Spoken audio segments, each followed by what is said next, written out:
Shalom, selamat pagi semuanya. Bapak Ibu yang terkasih dimanapun Anda berada, dari rumah-rumah masing-masing. Pagi hari ini kita mau menyembah Tuhan bersama-sama, kita mau satukan hati kita dan saya percaya sungguh tidak ada jarak dalam hadirat Tuhan. Asal ada hati yang haus, ada hati yang lapar akan Tuhan. Tuhan akan melawat kita dimanapun Anda semua berada. Mari kita sembah Tuhan sama-sama.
Perbuatanmu,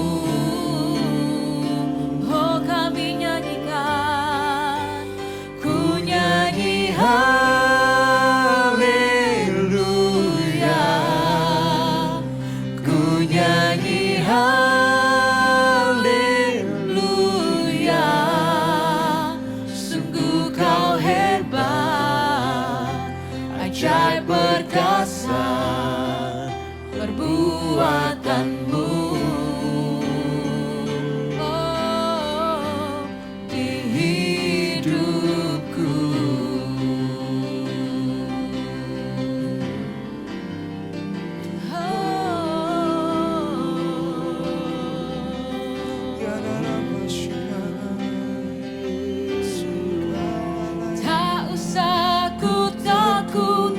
sebab Kau sertaku. Tak usah ku bimbang, Kau di dalamku. Tak usah ku cemas, Kau penghiburku.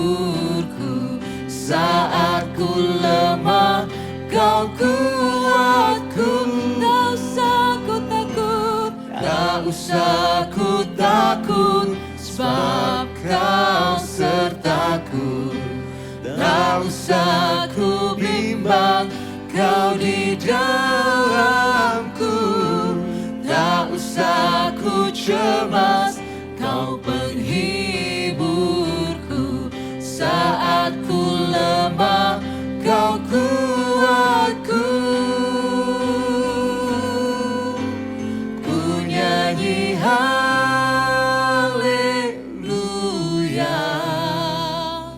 ku nyanyi haleluya. Sungguh Kau hebat, ajaib perkasa. Perbuatanmu kami nyanyikan.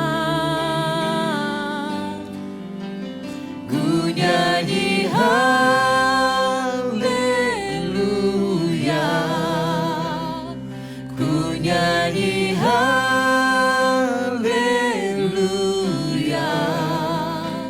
Sungguh Kau hebat, ajaib perkasa. Perbuatanmu, sekali lagi katakan, ku nyanyi haleluya, ku nyanyi haleluya, ku nyanyi haleluya.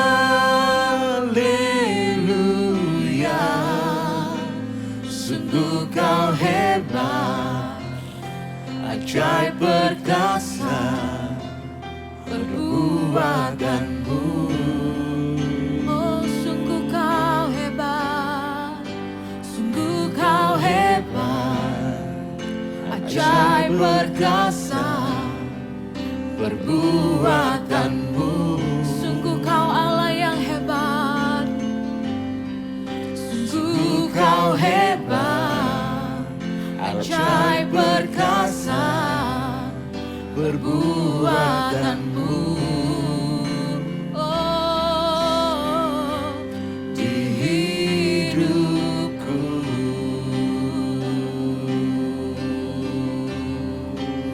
Haleluya, oh Kau Allah yang hebat. Kami memuji perbuatanmu Tuhan. Kau Allah yang perkasa, kami aman di dalam-Mu. Oh,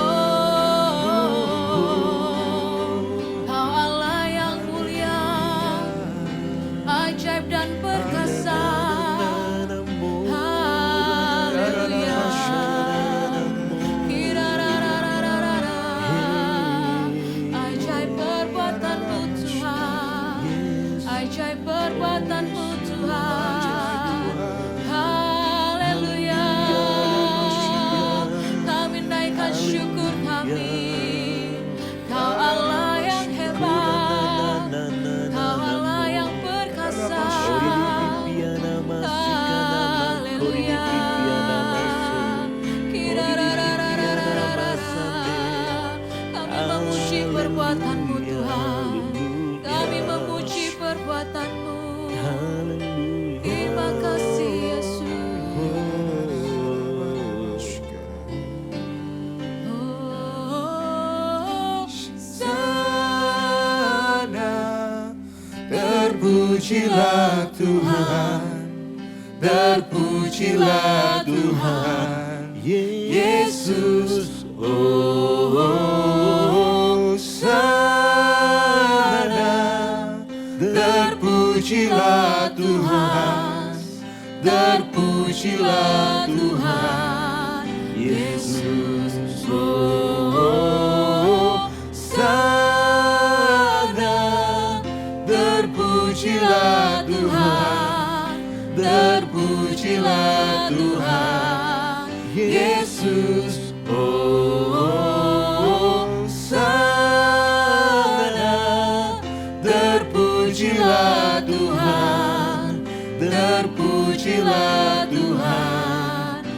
Yesus.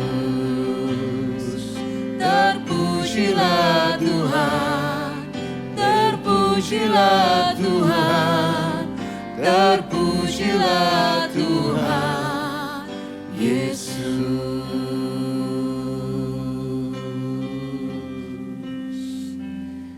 Terima kasih Tuhan, kalau Kami punya Tuhan yang besar, Engkau El Shaddai, Allah yang Maha Kuasa. Engkau Allah yang menyembuhkan, Jehovah Rafa. Engkau Allah yang mencukupi segala keperluan kami, Jehovah Jireh kami. Engkau segalanya Tuhan. Engkau menyertai kami dalam segala musim kehidupan kami. Terima kasih Tuhan. Kalau pagi hari ini kami boleh hampiri Engkau kembali lewat doa pagi hari ini. Tuhan, kalau sebentar kami mendengar firman Tuhan, biar firman-Mu ini akan jadi pelita bagi kaki kami dan terang bagi jalan kami. Biar firman Tuhan yang diteburkan ini akan jatuh di tanah yang subur, yang siap berbuah-buah 160, 30 kali lipat. Terima kasih Tuhan, kami buka hati kami, terangi hati dan pikiran kami. Dalam nama Tuhan Yesus, kami mengucap syukur, kami sambut kebenaran firman-Mu ini. Amin. Haleluya. Shalom Bapak Ibu, saudara-saudari yang terkasih. Gimana kabarnya? Ya, tidak terasa bulan demi bulan sudah berlalu di tahun mimpi dan penglihatan, tahun 2022 ini. Dan saya ingin bagikan kisah mengenai Yusuf ini. Ya, Bapak Ibu, saudara-saudari yang terkasih. Yusuf itu menjuluki Mesir sebagai negeri kesengsaraannya. Salah satu anak Yusuf dinamai dan arti namanya adalah Allah telah membuat aku lupa akan negeri kesengsaraanku. Jadi menurut saya sangat beralasan gitu ya. Yusuf menamai Mesir sebagai negeri kesengsaraannya. Yusuf pun manusia biasa sama seperti kita. Dia juga punya perasaan, dia juga punya semua hal yang kita punya juga gitu ya. Dia manusia biasa. Jadi dia punya banyak alasan untuk menamai Mesir sebagai negeri kesengsaraannya. Betapa tidak, di umur 17 tahun dia harus diseret oleh kakak-kakaknya, dimasukkan ke dalam sumur yang kering, dia dijual sebagai budak, dan dia terpisah dari keluarganya, dari ayah yang sangat mengasihinya, dari adik yang sangat dikasihinya juga. Dia harus terpisah dari keluarganya ke sebuah negeri yang baru, ke peradaban yang berbeda, ke kebudayaan yang sama sekali berbeda, bahkan bahasanya pun berbeda. Ya, tidak mudah bagi Yusuf untuk mengalami situasi itu bertubi-tubi. Dan dalam kurun waktu yang bersamaan dia harus mengalami semuanya itu. Dan dia menjalani kehidupannya di Mesir. Dan banyak cerita yang dia bisa ceritakan. Ya, yang Alkitab katakan tentang Yusuf. Nah, salah satunya yang menarik adalah sekalipun di saat-saat atau dia mengalami situasi yang sulit dalam kehidupannya di negeri kesengsaraannya itu, Yusuf bukan sekedar bertahan di negeri kesengsaraan, tapi justru dia berprestasi dalam pekerjaannya. Potifar mempercayakan Yusuf sebagai kepala rumah tangga yang kepala dari yang mengatur dari rumah tangganya. Potifar, kecuali untuk menu makanannya Potifar dan istri Potifar tentu itu nggak boleh disentuh oleh Yusuf. Tapi yang lain semua Yusuf yang mengatur. Ya, lalu apalagi ketika dia difitnah, dia dijebloskan sebagai narapidana, kemudian bahkan kepala penjara menyerahkan kunci penjara. Dan Yusuf mengatur banyak hal di penjara itu. Yusuf berprestasi, bahkan kemudian dia menjadi mangku bumi Mesir, menjadi wakilnya daripada Firaun. Yusuf tidak sekedar bertahan di negeri kesengsaraan, tapi dia meraih kemenangan demi kemenangan. Kok bisa? Nah, itu yang kita ingin belajar sama-sama pada pagi hari ini ya Bapak Ibu. Nah, saya ingin bagikan tentang mentalitas korban versus mentalitas pemenang. Jadi saya katakan di awal bahwa Yusuf ini punya banyak alasan untuk dia terjebak dalam yang namanya punya mentalitas korban. Apa sih mentalitas korban? Mentalitas korban adalah orang yang merasa dirinya itu sebagai korban dari kondisi atau situasi yang terjadi di sekelilingnya. Mungkin orang itu bisa ngomong gini, aku seperti ini sekarang ini. Karena ini. Karena ini. Ya, nah cirinya adalah orang yang punya mentalitas korban.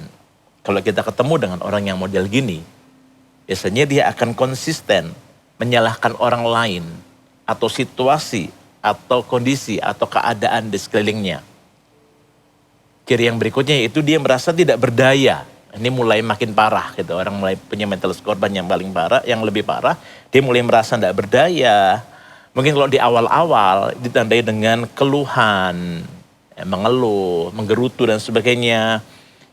Ketika makin terus-menerus mengeluh, akhirnya meragukan Tuhan, merasa nggak berdaya dan sebagainya. Ini seperti bangsa Israel ketika mereka ada di padang gurun. Mereka terus-menerus mengeluh. Mereka sering menyalahkan Tuhan. Ya, mereka merasa menjadi korban dari apa yang mereka alami. Yusuf punya berbagai macam alasan untuk terjebak dalam mentalitas korban ini. Mungkin dia bisa berkata dan pasti pernah terbersit dalam pikirannya bahwa kenapa Tuhan, kenapa kok Tuhan izinkan hal ini terjadi sementara mimpi yang aku dapat adalah aku akan menjadi pemimpin suatu hari. Tapi kenapa hal ini yang terjadi? Ya. Oh ini gara-gara koko nih, gara-gara saudara-saudaraku ini, aku jadi begini. Istri majikanku tuh memang kok yang membuat aku bernasib seperti ini. Gitu ya. Bagaimana sih kok juru minum yang sudah aku artikan mimpinya dengan tepat kok tidak menolongku? Mengunjungiku kah? Enggak, selama 2 tahun ini dia memang melupakan aku. Wah, orang-orang tuh memang mengecewakan. Mungkin Yusuf bisa punya pikiran seperti itu. Mungkin juga ia pernah merasa tidak berdaya, ia marah. Namun ia memilih untuk tidak terjebak dalam kondisi atau mentalitas korban itu. Ia memilih untuk bangkit. Ia tidak mau terperangkap. Ia tidak mau kena jebakan dalam mentalitas korban ini. Dan kita tahu bagaimana cerita selanjutnya. Yusuf kemudian meraih mimpi yang Tuhan janjikan. Ia menjadi mangku bumi atau menjadi wakilnya Raja Firaun. Gimana caranya? Ini akan kita belajar bersama-sama. Semua orang pasti mengalami ujian ini. Termasuk saya dan termasuk Anda. Bapak Ibu, saudara-saudari. Ketika dalam hidup ini, ketika kita merasa diperlakukan tidak adil, mengalami hal-hal yang tidak mudah, mungkin itu juga terjadi di masa lalu. Sudah berusaha hidup dalam kebenaran, tapi kok masih bergumul secara finansial mungkin, atau secara kesehatan dan sebagainya. Sementara teman Anda yang tidak takut akan Tuhan kok kelihatannya hidupnya makin baik ya, berkelimpahan ya. Kita pasti pernah mengalami ujian-ujian yang seperti ini. Diberhadapkan pada pilihan, mengeluh, menyalahkan situasi, kondisi, menyalahkan orang lain, atau bahkan menyalahkan Tuhan. Nah kita lihat, Mazmur Asaf dalam Mazmur pasal 73 ayat 1 sampai 20. Ya.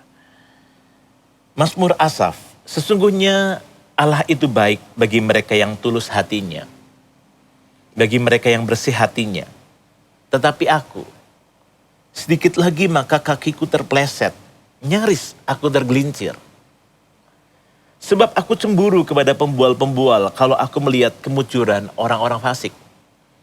Sebab kesakitan tidak ada pada mereka, sehat dan gemuk tubuh mereka. Mereka tidak mengalami kesusahan manusia dan mereka tidak kena tulah seperti orang lain. Sebab itu mereka berkalungkan kecongkakan dan berpakaian kekerasan. Karena kegemukan kesalahan mereka menyolok, hati mereka meluap-luap dengan sangkaan. Mereka menyindir dan mengata-ngatai dengan jahatnya. Hal pemerasan dibicarakan mereka dengan tinggi hati. Mereka membuka mulut melawan langit dan lidah mereka membual di bumi. Sebab itu orang-orang berbalik kepada mereka mendapatkan mereka seperti air yang berlimpah-limpah. Dan mereka berkata, bagaimana Allah tahu hal itu? Adakah pengetahuan pada yang maha tinggi? Sesungguhnya itulah orang-orang fasik. Mereka menambah harta benda dan senang selamanya. Sia-sia sama sekali aku mempertahankan hati yang bersih. dan membasuh tanganku tanda tak bersalah. Namun sepanjang hari aku kena tulah dan kena hukum setiap pagi. Seandainya aku berkata, aku mau berkata-kata seperti itu, maka sesungguhnya aku telah berkhianat kepada angkatan anak-anakmu. Tetapi ketika aku bermaksud untuk mengetahuinya, hal itu menjadi kesulitan di mataku. Sampai sini dulu. Asaf ini merasa bahwa kok nggak adil ya hidup ini ya. Kok kenapa orang fasik malah makin kaya, makin berkelimpahan, sementara aku yang hidupnya sungguh-sungguh berusaha dalam kebenaran kok seperti ini. Aku nggak ngerti. Aku nggak ngerti kenapa hal itu terjadi. Dia kesulitan memahaminya. Nah, kita lihat ayat selanjutnya. Sampai aku masuk ke dalam tempat kudus Allah. Disitulah breakthrough-nya dia. Sampai aku masuk ke dalam tempat kudus Allah dan memperhatikan kesudahan mereka. Sesungguhnya di tempat-tempat licin kau taruh mereka. Kau jatuhkan mereka sehingga hancur. Betapa binasa mereka dalam sekejap mata, habis lenyap habis oleh karena kedahsyatan. Seperti mimpi pada waktu terbangunnya Tuhan, pada waktu terjaga, rupa mereka kau pandang hina. Jemaat yang terkasih, dari pemazmur ini dan Yusuf kita belajar bahwa yang pertama, poin pertama yang saya ingin bagikan, di tengah-tengah situasi yang mungkin tidak mudah yang kita alami, di tengah-tengah situasi kehidupan dunia dan dinamikanya, ya, dan di tengah-tengah perjalanan hidup kita tuh ada perangkap-perangkap termasuk salah satunya adalah mentalitas korban ini. Gimana caranya supaya kita tidak terperangkap dan jatuh dalam perangkap itu? Yang pertama adalah dari pemazmur dan Yusuf kita belajar yang pertama tetap percaya pada Tuhan sekalipun tidak mengerti. Kenapa kok seperti ini? Kenapa kok nggak seperti itu? Ya. Hal ini membuat Yusuf bisa berdamai dengan musim kehidupan atau situasi yang Tuhan izinkan terjadi. Dia mendisiplin dirinya untuk tetap percaya pada Tuhan. Sekalipun dia tidak ngerti kenapa harus jadi budak. Kenapa dia harus jalani difitnah oleh istri Potifar yang keluarganya sudah dilayani dengan yang terbaik. Ya, dia memilih untuk terus percaya pada Tuhan sekalipun tidak ngerti, nggak paham kenapa.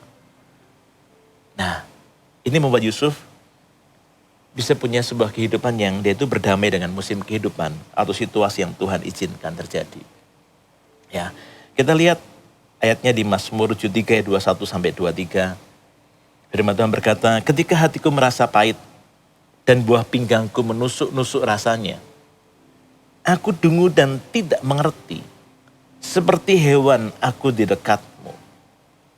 Seperti hewan itu artinya hewan itu makhluk yang tidak berakal budi. Hewan itu punya insting tapi tidak punya akal budi. Beda dengan manusia. Tapi dia mengalegorikan dirinya dengan hewan si pemazmur ini. Aku seperti hewan, aku tidak ngerti lagi. Aku harus berbuat apa? Aku tidak ngerti lagi. Harus berpikir seperti apa? Seperti hewan aku di dekatmu. Tetapi aku tetap di dekatmu. Tetapi aku memilih untuk tetap di dekatmu. Pemazmur katakan demikian. Kemudian ada tanda baca titik koma. Engkau memegang tangan kananku. Mungkin titik koma itu tanda jeda. Tidak tahu jedanya itu berapa lama. Berapa hari, berapa minggu, berapa bulan, berapa tahun, tidak ngerti. Sampai kemudian pertolongan Tuhan datang dalam hidupnya. Engkau memegang tangan kananku. Nah Bapak Ibu, yang pertama tetap percaya pada Tuhan sekalipun kita tidak ngerti. Ya. Lalu poin yang kedua, bagaimana kita bisa menang, tidak kena dalam jebakan mentalitas korban ini. Yang kedua, jangan pernah kecewa dengan Tuhan. Jangan salah paham dengan Tuhan. Supaya kita bisa menilai dan melihat dengan cara Tuhan. Bukan dari cara pandang kita yang terbatas sebagai manusia. Yusuf berkata demikian, Kejadian 50 ayat 20, ketika kakak-kakaknya datang kepadanya, dan kemudian kakak-kakaknya takut karena Yusuf kemudian memperkenalkan dirinya, kakak-kakaknya memperkenalkan dirinya kepada Yusuf. Yusuf berkata demikian, memang kamu telah mereka-rekakan yang jahat terhadap aku. Tetapi Allah telah mereka-rekakannya untuk kebaikan. Dengan maksud melakukan seperti yang terjadi sekarang ini. Yakni memelihara hidup suatu bangsa yang besar. Ketika Yusuf memilih untuk tetap percaya pada Tuhan sekalipun tidak mengerti. Ketika Yusuf memilih untuk tidak kecewa dengan Tuhan, tidak salah paham dengan Tuhan. Dia bisa melihat situasi hidupnya termasuk yang lalu maupun yang sekarang itu dengan cara pandangnya Tuhan. Dia bilang, kamu memang mungkin mereka ada kakak yang jahat, tapi Tuhan bisa putar balikan itu untuk perkara-perkara yang luar biasa, yang indah. Yaitu untuk melihara suatu bangsa yang besar. Bapak Ibu Saudara-saudari, ada ungkapan yang berkata seperti ini. Jangan pernah simpulkan sebuah buku jika Anda baru baca setengahnya. Tuhan belum selesai dengan hidup Anda dan saya. Hindari asumsi. Hindari salah paham dengan Tuhan. Amin. Gimana caranya nih supaya kita bisa punya, bisa nggak terjebak dengan mentalitas korban dan tidak kecewa dengan Tuhan, ya tetap percaya sekalipun tidak ngerti. Yang membuat kita bisa membuat keputusan seperti itu ketika kita punya yang namanya pengenalan akan Tuhan. Kita perlu berakar dalam pengenalan akan Tuhan. Kembali ke hal yang dasar, bangun disiplin rohani yuk. Ya seperti ini, bangun pagi-pagi. Atau sekalipun mungkin ketika tidak ada episode doa pagi tiap Sabtu, Anda bisa bangun doa pagi sendiri. Ya, Anda bisa ikuti I Love My Bible ya di apps KMS Church gitu. Anda bisa bangun persekutuan Anda dengan firman Tuhan, baca dan renungkan. Anda bisa memuji menyembah Tuhan. Ya, Anda luangkan waktu, mendisiplin diri, menyediakan waktu yang khusus untuk mengenal Tuhan, untuk mengenal Dia lebih lagi. Ya, seperti pemazmur bilang, breakthrough-nya terjadi ketika apa? Tetapi ketika aku bermaksud untuk mengetahuinya, hal itu menjadi kesulitan di mataku. Sampai aku masuk ke dalam tempat kudus Allah. Sampai aku masuk dalam tempat kudus Allah. Itu bicara soal secret place. Itu bicara soal bangun saat teduhmu pribadimu dengan Tuhan. Ya. Ketika kita berakar dalam pengenalan akan Tuhan. Maka kita bisa membuat keputusan tadi. Yaitu untuk tetap percaya pada Tuhan sekalipun tidak ngerti. Jangan pernah kecewa dengan Tuhan. Kembali ke hal yang dasar. Seringkali terus pengkhotbah-pengkhotbah mungkin atau berita atau firman Tuhan yang Anda dengar jadi rema dalam hidup Anda. Seringkali kok bawa kita ke hal yang dasar terus ya. Memang betul Bapak Ibu. Nggak ada cara lain. Ya. Nah firman Tuhan dalam kitab Daniel 11 ayat 32b berkata demikian. Tetapi umat yang mengenal Allahnya akan tetap kuat dan bertindak. Yusuf membuktikan kebenaran firman Tuhan ini. Karena pengenalan akan Tuhan yang dia punya. Dia tetap kuat di negeri kesengsaraannya. Dia tidak kecewa dengan Tuhan, dia tidak salah ngerti. Dia tetap percaya sekalipun dia tidak ngerti. Ya. Dia bukan hanya kuat dan bertahan. Tapi firman Tuhan bilang, umat yang mengenal Allahnya akan kuat dan bertindak. Yusuf bertindak. Yusuf meraih kemenangan demi kemenangan. Dia meraih prestasi demi prestasi dalam pekerjaannya. Dalam apa yang dipercayakan di tangannya, Tuhan yang membuatnya berhasil. Siapa tidak kenal Yusuf? Dia salah satu orang yang terbesar mungkin namanya di muka bumi ini. Dia bertindak, dia meraih kemenangan bukan sekedar bertahan, Bapak Ibu. Itu yang terjadi pada Yusuf dan juga pada kita. Kalau kita tidak terjebak dalam mentalitas korban ini.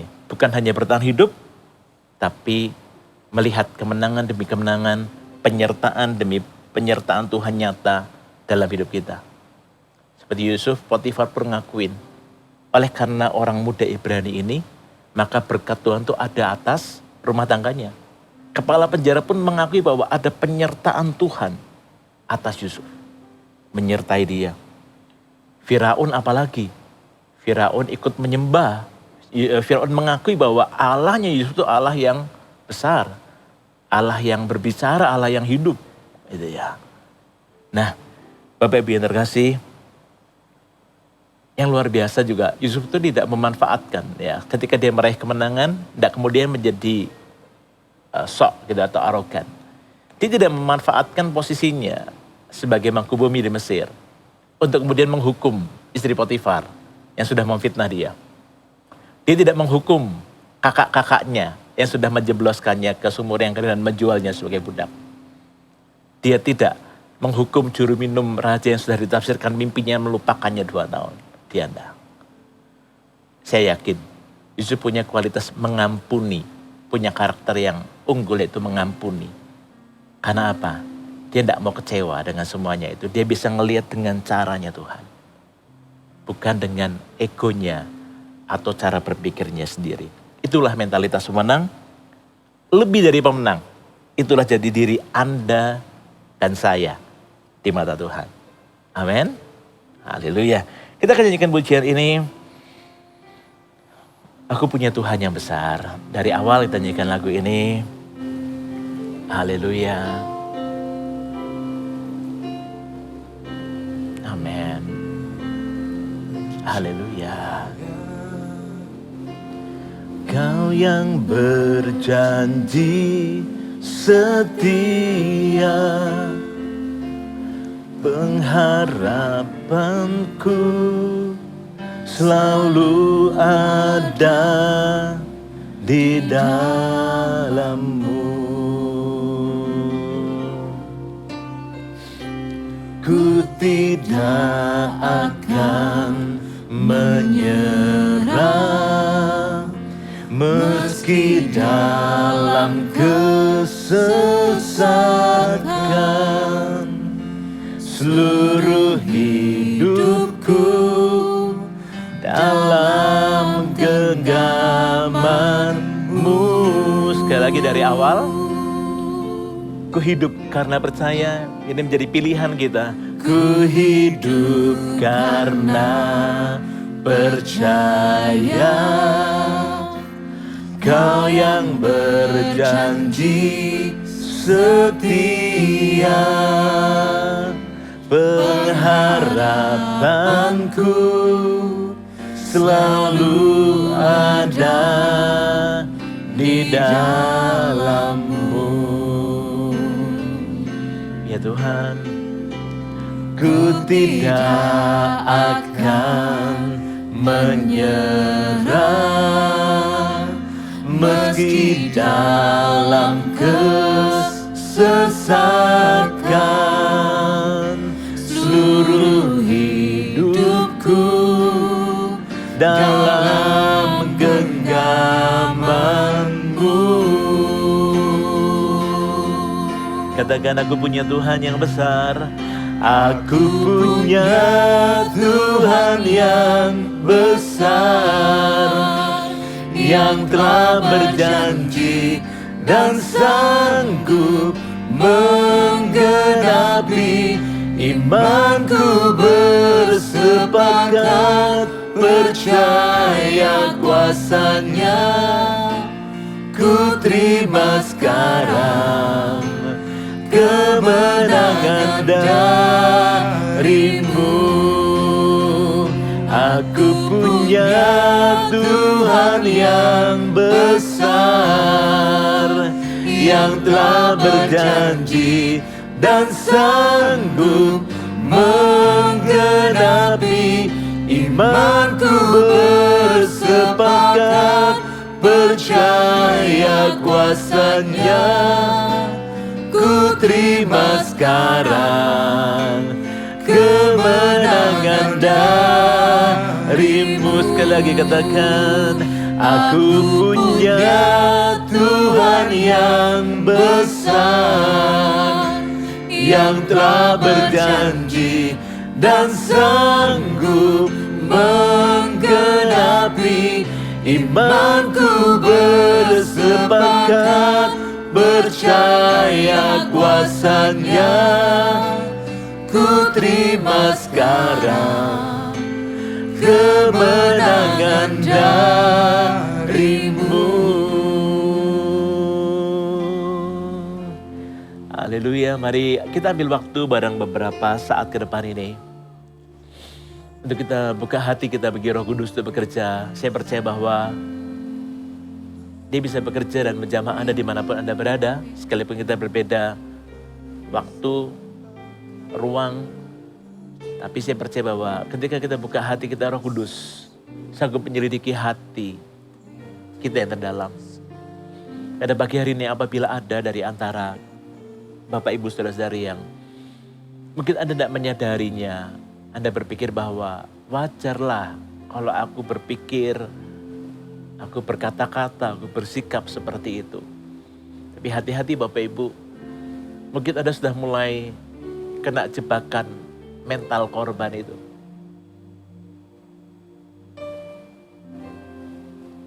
Mari kita membuat keputusan pada pagi hari ini. Untuk kita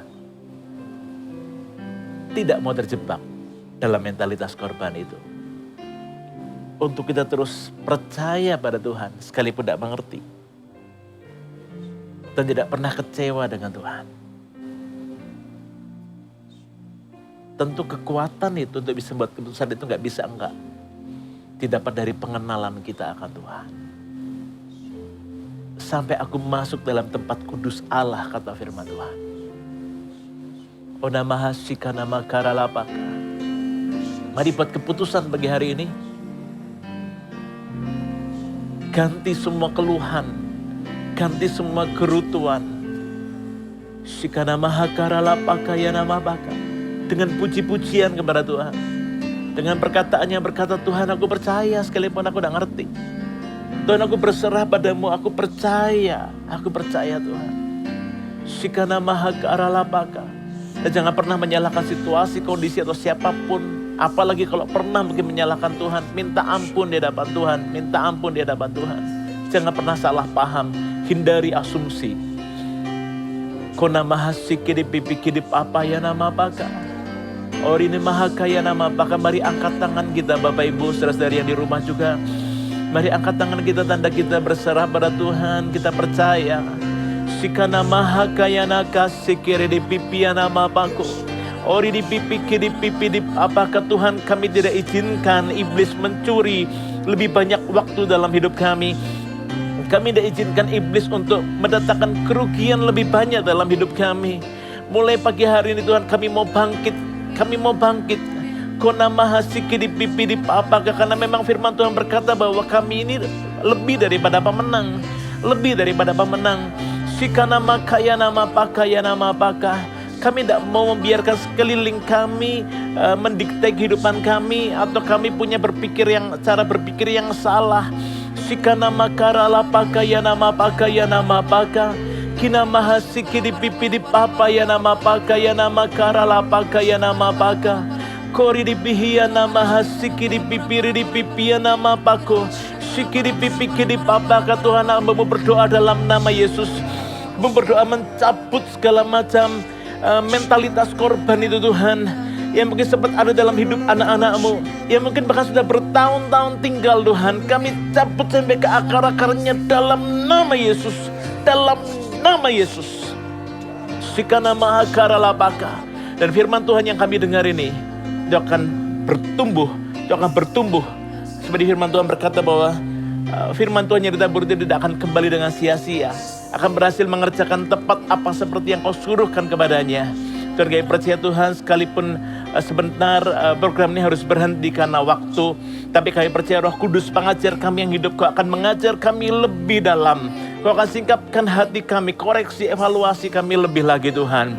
Sampai kebenaran-Mu menjadi hidup dalam kehidupan kami. Terima kasih Tuhan sampai semua umat-Mu ini menjadi orang-orang yang lebih dari pemenang. Lebih daripada pemenang. Karena memang itu jati diri. Itu memang yang Tuhan tetapkan untuk kami. Yaitu menjadi lebih daripada pemenang. Kami mengucap syukur Tuhan. Biar kemerdekaan, biar perjumpaan dengan kebenaran-Mu itu memerdekakan kehidupan kami. Memerdekakan kehidupan kami. Terima kasih Tuhan. Kami mengucap syukur buat pagi hari ini.